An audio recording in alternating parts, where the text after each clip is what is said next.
दिल्ली चुनाव को लेकर सभी राजनीतिक दलों की धड़कनें तेज है। नमस्कार, मैं हूं दीपक चौरसिया। हमारी इस खास मुलाकात में आपका स्वागत है।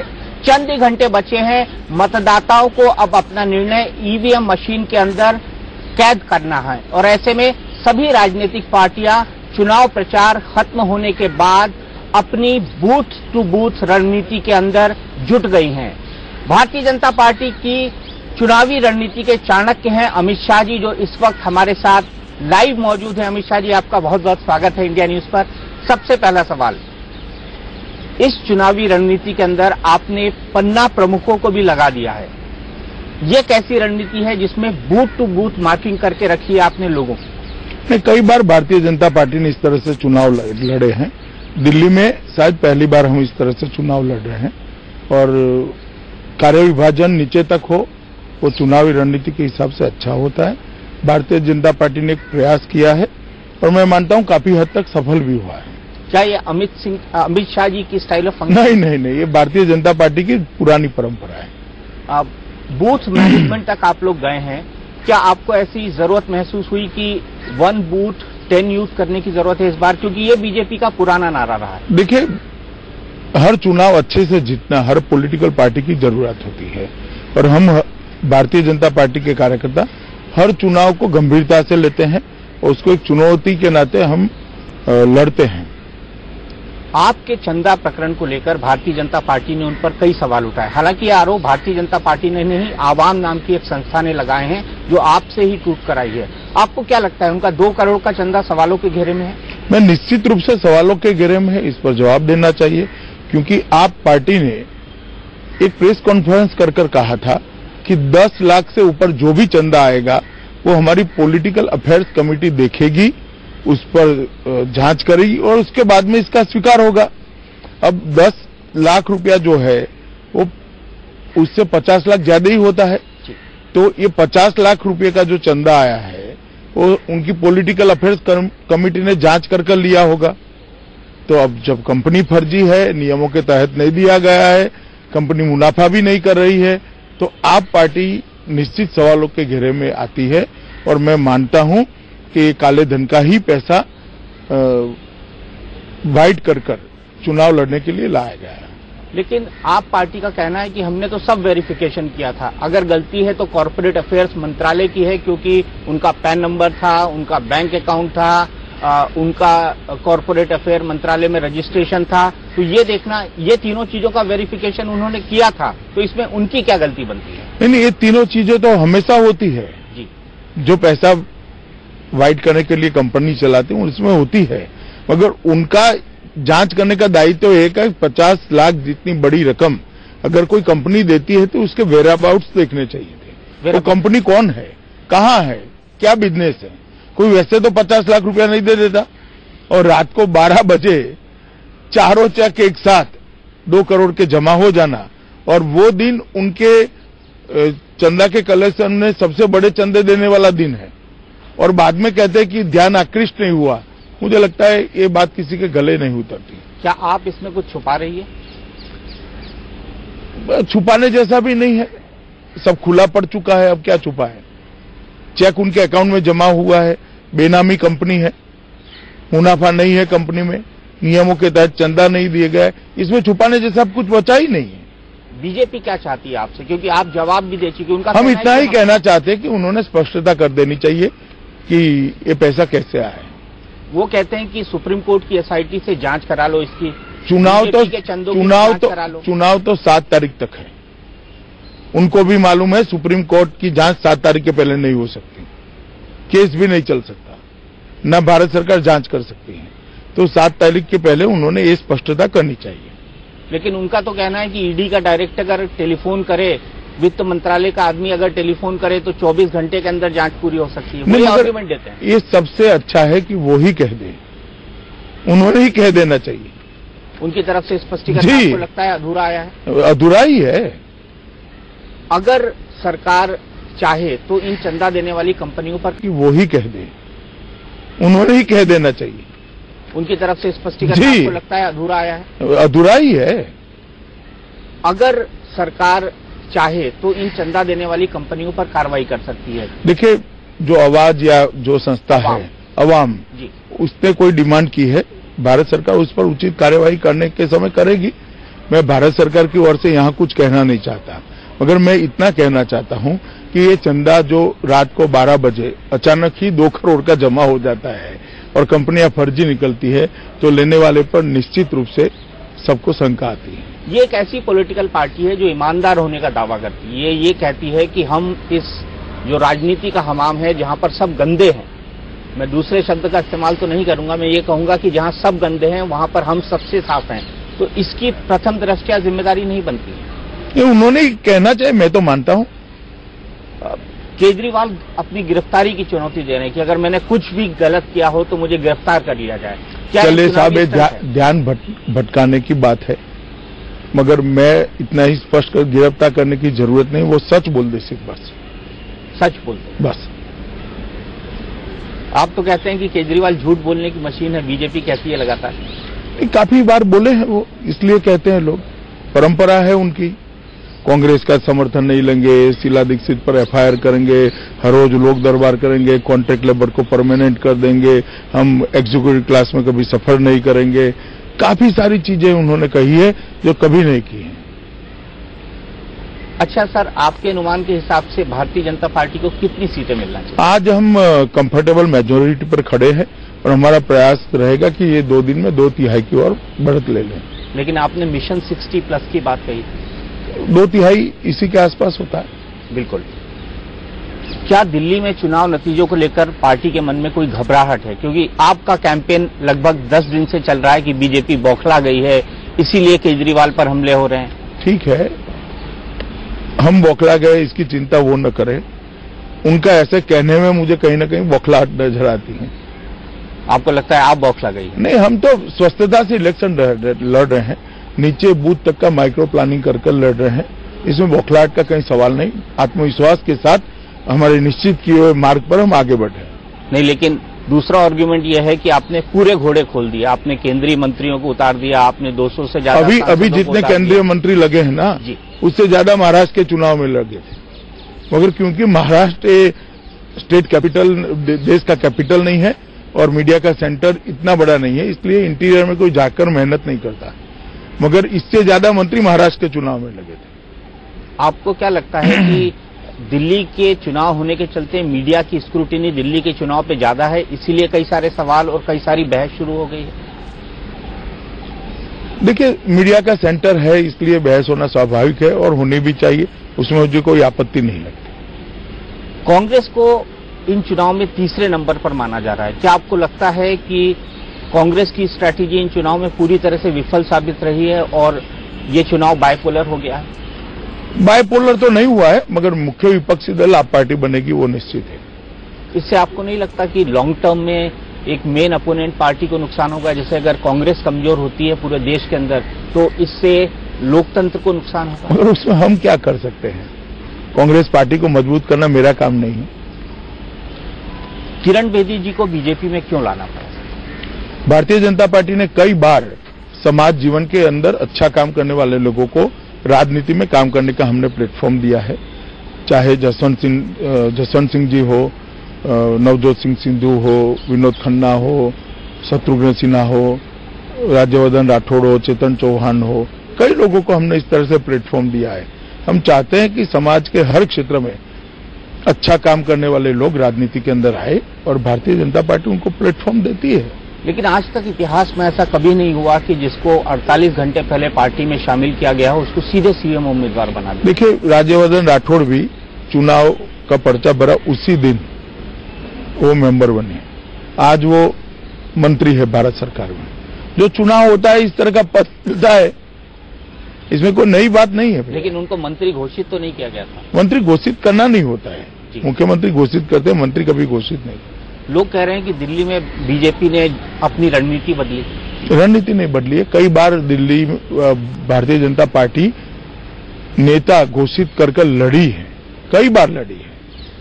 गुजरात में, मध्य प्रदेश में, गोवा में, छत्तीसगढ़ में, कई जगह पे लड़े हैं और जीते भी हैं। लेकिन इन 4 राज्यों में जैसे आपने बात की, मगर 4 राज्यों को अलग नहीं कर सकते ना। भारतीय जनता पार्टी का चुनाव इतिहास तो बहुत लंबा है, बहुत लंबा है। झारखंड में, महाराष्ट्र के अंदर, ठीक है जम्मू कश्मीर जी, ये 4 राज्यों में नहीं लड़े, मगर हम सिर्फ ये 4 राज्य नहीं लड़े हैं, काफी सारे चुनाव हम लड़े हैं। उसी की परंपरा कई बार घोषित करके लड़े, उसके बाद में दूसरे चुनाव में नहीं घोषित किया, उसके बाद में किया है। ये कोई स्थायी रणनीति नहीं होती है, राज्य को नजर में रख के बनाई जाती है।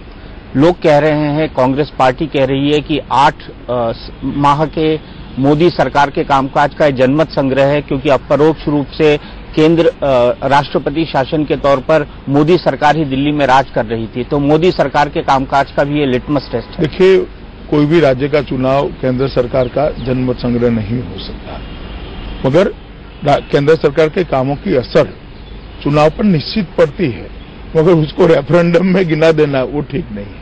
आप नहीं मानते रेफरेंडम? मैं इसको उचित नहीं मानता। क्या आपको ये नहीं लगता कि केजरीवाल एक अपने पक्ष में सिंपैथी वेव पैदा करने की कोशिश कर रहे हैं, और अपने ऊपर जितने हमले हो रहे हैं उसको अब खुद भुनाने की कोशिश करने लगे हैं वो? चले, दिल्ली के जनता पर छोड़ दीजिए, 10 तारीख को मालूम हो जाएगा कि सिंपैथी मिलती है या सच्चाई जानने के बाद लोग फैसला करते हैं। जैसे उन्होंने अपने गोत्र को पूरे अग्रवाल समाज के साथ जोड़ दिया। देखिए, भारतीय जनता पार्टी का एडवर्टाइजमेंट बड़ा स्पष्ट था, हमने आप पार्टी के उपद्रवी गोत्र ऐसा कहा है। ये वैचारिक गोत्र की बात है, इसमें किसी व्यक्ति की बात नहीं है, मगर उसको भुनाने के लिए अगर कोई जातिवाद पैदा करना चाहता है तो ठीक है, जनता सब जानती है।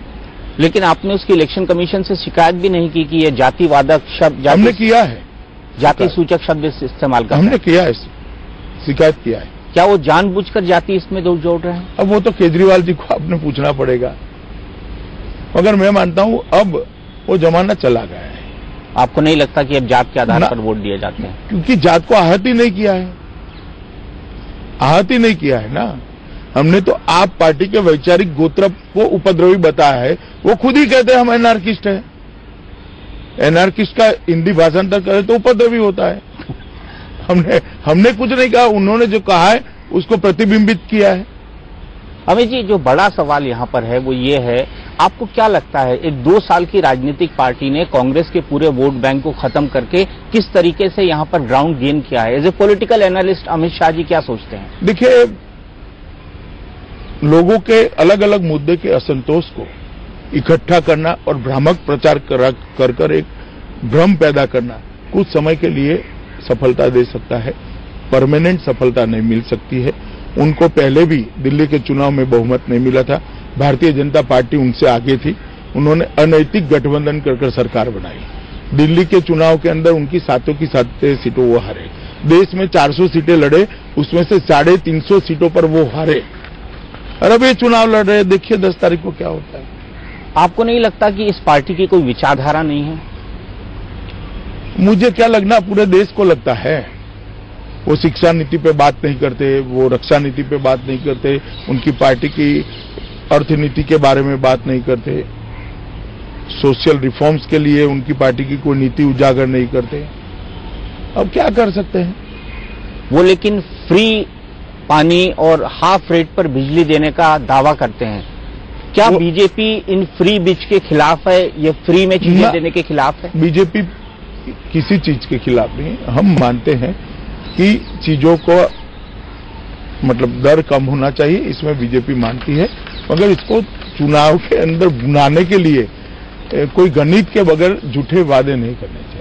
मैं एक पुराना उदाहरण देना चाहूंगा अमित जी, जो लोकसभा चुनाव से जुड़ा हुआ है। वो ये है कि प्रियंका गांधी ने जब नीच राजनीति की बात कही थी, तब प्रधानमंत्री नरेंद्र मोदी जी ने उसको नीच जाति से जोड़ दिया था जब वो इलेक्शन कैंपेन से लड़ रहे थे।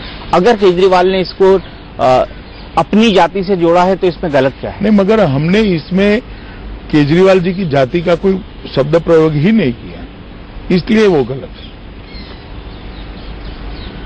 हर बात को अपनी तरफ मोड़ लेना ये केजरीवाल जी की विशेषता है। आप इसको किस ढंग से देखते हैं? चले, इस तरह की चतुराई से मैं नहीं मानता। राजनीति अच्छी होती है, लंबी होती है, ये मेरी मान्यता है। जनता क्या मानती है वो कुछ दिनों के बाद मालूम पड़ जाएगा। एक बड़ा मुद्दा बना जिसको आपने और कांग्रेस ने एक बड़ा मुद्दा बनाया इन चुनाव के अंदर कि पीएम की रामलीला मैदान में भीड़ नहीं आई, और इसको इस चुनाव में बहुत जबरदस्त ढंग से भुनाया गया। भारतीय जनता पार्टी भी तमाम मुद्दों को साथ में लेकर चलती है। ये एक मुद्दा कैसे बन गया, जबकि रामलीला मैदान की रैली को अगर देखा जाए तो वो एक सफल रैली थी बीजेपी के लिहाज से। अब मीडिया के कुछ दोस्तों ने उनकी मदद कर दी, हम क्या कर सकते हैं। इस देश में मीडिया स्वतंत्र है और होना भी चाहिए। काले धन को लेकर कांग्रेस पार्टी और जो आम आदमी पार्टी है वो बहुत सवाल उठा रही है कि 15 लाख रुपए काला धन कब आएगा अकाउंट के अंदर, कब अकाउंट के अंदर आएगा, और इसको एक बहुत बड़ा इलेक्शन इशू बनाया। काले धन के लिए इस सरकार ने बहुत गंभीरता से काम किया है। सबसे पहले एसआईटी बनाने का काम कैबिनेट के प्रथम प्रस्ताव के अंदर ही किया है। पहला कैबिनेट का प्रस्ताव ही एसआईटी बनाने का था। 2 साल से जो 700 बैंक अकाउंट्स के डिटेल भारत सरकार के पास पड़े रहे थे, जांच नहीं होती थी, उसको हमने 1.5 ही महीने में एसआईटी को सौंप दिया, उस पर जांच चल रही है। भारत सरकार पूर्णतः गंभीर है। और 15 लाख जो अकाउंट में आने की बात कही जा रही है, एक बार पैसे वापिस आने दीजिए। तो क्या 15 लाख रुपए मिलेंगे? एक बार पैसे वापिस आने दीजिए ना। आप डिनाई नहीं कर रहे हैं कि 15 लाख? एक बार पैसे वापिस आ जाने दीजिए। भारत सरकार गंभीरता से काले धन पर नकेल कसने के लिए काम कर रही है। आपने कुछ इंटरव्यू में कहा है कि 15 लाख तो सिर्फ एक जुमला था। मैंने ऐसा नहीं कहा है। जितना भी पैसा वापिस आएगा वो गरीबों की कल्याण की योजनाओं के पीछे खर्च किया जाएगा, ऐसा कहा है आपने। अमित जी, दूसरा एक मुद्दा राहुल गांधी ने उठाया है चुनाव प्रचार के अंदर कि प्रधानमंत्री महंगे महंगे सूट पहनते हैं, और 10 लाख का उन्होंने सूट पहना ओबामा। पहले राहुल गांधी जी इतना बता दे, प्रधानमंत्री की सूट की कीमत उनको कौन बताकर आता है? उन्होंने अखबार में पढ़ी। वो अखबार वालों को कौन बताता है जी? अब ऐसी काल्पनिक बातों पे इतने बड़े नेता ने रिएक्शन देना मैं उचित नहीं समझता, और मैं इनके रिएक्शन पर कोई रिएक्शन देना नहीं चाहता। आपके नजर में दिल्ली चुनाव के मुद्दे क्या हैं? दिल्ली चुनाव का मुद्दा निश्चित रूप से विकास का मुद्दा है, और भारतीय जनता पार्टी की सरकार ने 2 चीजों पर बल दिया है। एक तो अनधिकृत कॉलोनियों को मान्यता देने के लिए भारतीय जनता पार्टी की सरकार ने कार्यादेश निकाला है, और झुग्गी झोपड़ी में के अंदर जो लोग अपना जीवन व्यतीत करते हैं वहां पर भी उनको पक्के मकान बनाकर देना, अच्छे मकान बनाकर देना, इसका वादा भारतीय जनता पार्टी ने किया है। और दिल्ली के अंदर पानी, बिजली, सड़क और ट्रैफिक, ये चारों मुद्दों को कुल मिलाकर समस्या रहित करना और कानून और व्यवस्था ठीक करना। लेकिन अनाधिकृत कॉलोनी के मुद्दे पर केंद्र सरकार के कदम पर लगातार ये कहा जा रहा है कि क्या रजिस्ट्री होगी, अभी तक कैबिनेट ने जो डिसीजन लिया है, क्या उस पर लोन मिलेगा, क्या वहां पर जो गंदगी है वो साफ होगी, क्या सीवर डलेगा? मैं अभी इसलिए कुछ कहना नहीं चाहता क्योंकि कोड ऑफ कंडक्ट जारी है, मगर अपने आप में कार्यादेश परिपूर्ण है, पूरी तरह से परिपूर्ण है। पानी के मुद्दे पर बीजेपी की क्या पॉलिसी है सर? पानी के मुद्दे पर हरियाणा के साथ संवाद कर दिल्ली की पानी की समस्या को हल किया जा सकता है। हमने किया भी है, हरियाणा सरकार ने पानी छोड़ा भी है, और जहां तक वितरण का सवाल है, एक सुचारू व्यवस्था बनानी चाहिए। इस बार बीजेपी घोषणा पत्र नहीं लाई है, विजन डॉक्यूमेंट लाई है। महाराष्ट्र में भी हम विजन डॉक्यूमेंट लाए थे, शब्दों से कोई फर्क नहीं पड़ता दीपक जी। लेकिन ये बीजेपी के चुनावी वादे हैं। स्वाभाविक रूप से हमारा विजन डॉक्यूमेंट है, हम इस रास्ते पर आगे बढ़ना चाहते हैं। वो विजन हमने लोगों को सामने रखा है, अधिकृत तरीके से रखा है, इसमें कोई अनधिकृत बात नहीं है। आपको क्या लगता है दिल्ली की जनता भारतीय जनता पार्टी में क्या क्या उम्मीद देखे? देखिए, 8 महीने के अंदर जिस तरह से मोदी जी की सरकार चली है, और देश भर के अंदर जहां जहां भारतीय जनता पार्टी की सरकारें चली है, वो सरकारों ने अच्छा परफॉर्म किया है और बार बार प्रजा का मैंडेट जीता है। दिल्ली की जनता भी चाहती है कि यहाँ डेवलपमेंट करने वाली सरकार आए, विकास करने वाली सरकार आए, संघर्ष की जगह विकास का एजेंडा लेकर आगे बढ़े, ऐसी सरकार आए। चलो चले मोदी के साथ या चलो चले बेदी के साथ? देखिए, मोदी जी हमारे देश के नेता है, उनके तत्वाधान में भारतीय जनता पार्टी की नीतियां बनती हैं और काम आगे बढ़ता है, और बेदी जी को हमने मुख्यमंत्री पद के लिए अपने प्रत्याशी घोषित किया है। मैं मानता हूं कि दोनों के नेतृत्व के अंदर भारतीय जनता पार्टी दिल्ली के लिए अच्छा करेगी। चलो भैया, बहुत एक सवाल सिर्फ सर जी कर लीजिए। दिल्ली में कमी रही तो जिम्मेदार कौन होगा? कमी रहेगी ही नहीं, आप कल्पना मत करिए। हम बहुत अच्छे मार्जिन से 10 तारीख को चुनाव जीतकर बाहर आएंगे, और 10 तारीख को 2 बजे आप फोन करिएगा बधाई देने के लिए। धन्यवाद। बधाई देने के लिए फोन करूंगा। एक आखिरी सवाल सर, क्या अमित शाह सोते नहीं है? नहीं, ऐसा नहीं है, मैं भी सोता हूं, मैं भी इंसान हूं, और सबकी तरह मैं भी आराम करता हूँ। धन्यवाद। चलिए, बहुत बहुत शुक्रिया अमित शाह जी। तो ये थे बीजेपी के अध्यक्ष अमित शाह। लेकिन चलते चलते हम आपके साथ सोते नहीं हैं।